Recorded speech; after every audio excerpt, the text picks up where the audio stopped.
दोस्तों आज हम अपने डॉग हाउस की छत डालेंगे देखिए हम अभी ये डाला था। अब हम आज छत डालने आए हैं।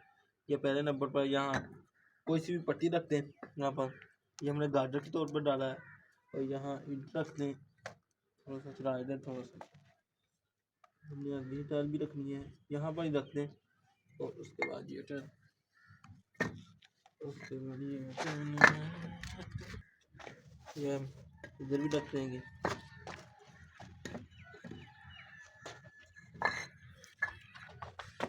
ये हम इधर भी रख देंगे। और ये अगली टाइल जा रही है, इस पर ये हम इधर भी रख देंगे और ये इधर रख देंगे। ये देखिए,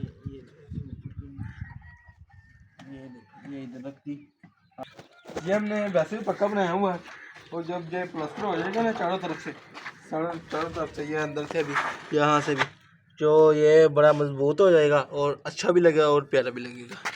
आप हम इधर भी दिखाएं भाई, उधर भी दिखाएं थोड़ा सा।